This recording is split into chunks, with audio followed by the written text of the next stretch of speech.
সাত জমিন, 8 জমিনের নিচে জাহান্নামের গর্তে গিয়া সিজ্জিনের মধ্যে পৌঁছে যায়।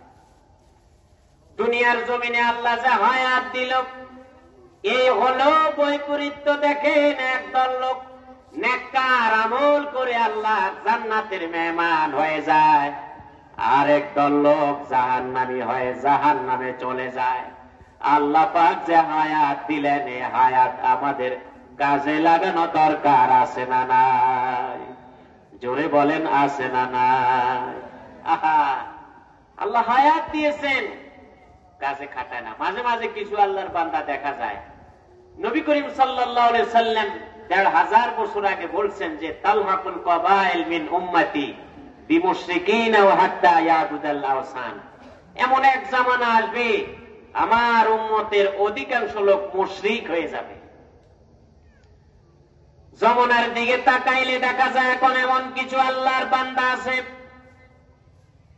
নামাজের কাছে দাঁড়ে নাই, নেক আমলের কাছে দাঁড়ে নাই, রোজার কাছে দাঁড়ে নাই, হজের কাছে দাঁড়ে নাই, লক্ষ লক্ষ টাকার মালিক, যাকাত ফরজ হয়ে আছে, যাকাতের কাছে দাঁড়ে নাই। আছে না নাই? হায় হায়, কোন বান্দা যদি তারে যাকাতের আহ্বান করে, এমন আচরণ করে যে আচরণ ফেরাউন নমরুদেরও করে না।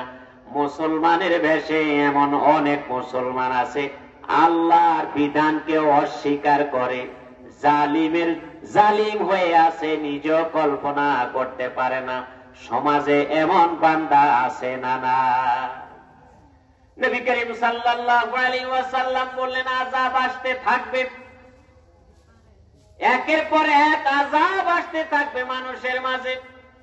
হুজুর বলেন, ইযা কানাল মাগনামু দুলান ওয়াল আমানাতু মাগনামান ওয়াজ যাকাতু মাগরামান ওয়া আতার রাজুলু যাওজাতাহু ওয়া আফা উম্মাহু ওয়া বাররা সাদিকাহু।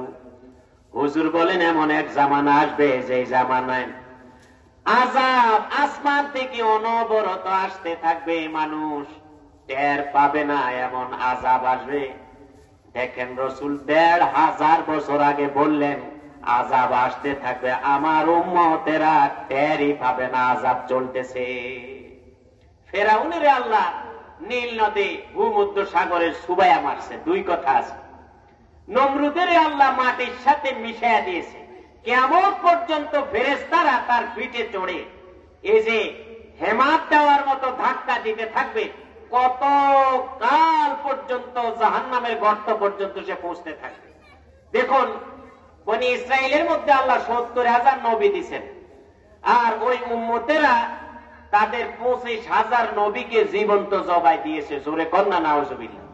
বনি ইসরাইলকে আল্লাহ রক্ত দিয়া শাস্তি দিছেন, আল্লাহ গুণ পোকা দিয়া শাস্তি দিছেন, কেরি পোকা দিয়া আল্লাহ তাদেরকে শাস্তি দিছেন, ব্যাং দিয়া শাস্তি দিছেন। শেষ পর্যন্ত আল্লাহ তাদের অধিকাংশকে আল্লাহ ধ্বংস করেছেন। এই যে শাস্তিগুলা পর্যায়ক্রমে তাদের কাছে তাদের নবীরা আসছে, আল্লাহ একের পর এক নবী দিয়েছেন, তাদের জন্য হেদায়েতের একটা সুযোগ ছিল। কিন্তু এমন আমরা, আমাদের নবী ১৫০০ বছর আগে বলে গেছে, আমার উম্মতের অধিকাংশ লোক মুশরিক হয়ে যাবে। হুজুর বললেন, সমস্ত নবী উম্মতেরা যে পাপগুলি করার কারণে ধ্বংস হয়েছে, নবীজি বললেন আমার উম্মতেরাও, সব উম্মতের মধ্যে কিছু সংখ্যক উম্মত এমন আছে, সব নবীর উম্মতেরা যে পাপের কারণে ধ্বংস হয়েছে, সমস্ত পাপ